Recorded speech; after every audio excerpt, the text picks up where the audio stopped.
Hi friends, मैं फिर हाजिर हूँ एक नई कहानी के साथ। आज की हमारी कहानी है करम बड़ा या धर्म। बनारस में देव स्वामी नाम का एक ब्राह्मण रहता था। उसके हरिदास नाम का एक पुत्र था।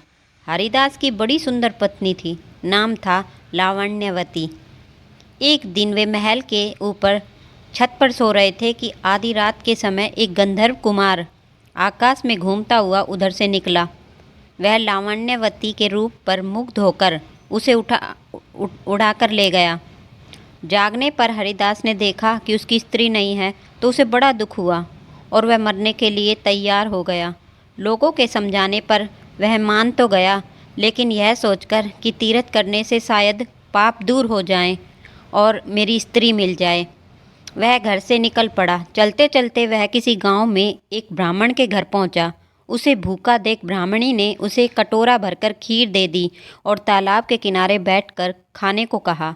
हरिदास खीर लेकर एक पेड़ के नीचे आया और कटोरा वहां रखकर तालाब में हाथ मुंह धोने लगा। इसी बीच एक बाज किसी सांप को लेकर उसी पेड़ पर आ बैठा और जब वह उसे खाने लगा तो सांप के मुंह में जहर टपक कर कटोरे में जा गिरा।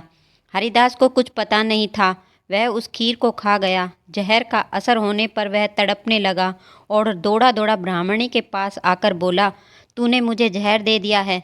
इतना कहने के बाद हरिदास मर गया। पति ने यह देखा तो ब्राह्मणी को ब्रह्मघातनी कहकर घर से निकाल दिया। इतना कहकर बेताल बोला, राजन बताओ कि सांप, बाज और ब्राह्मणी, इन तीनों में से अपराधी कौन है? राजा ने कहा, कोई नहीं।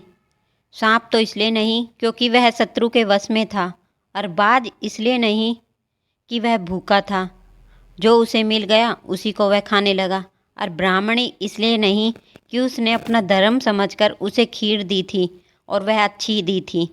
जो इन तीनों में से किसी को दोषी कहेगा वह स्वयं दोषी होगा। इसीलिए अपराधी ब्राह्मणी का पति था, जिसने बिना विचारे ब्राह्मणी को घर से निकाल दिया। इतना सुनकर बेताल फिर पेड़ पर जा लटका और राजा को वहां जाकर उसे लाना पड़ा।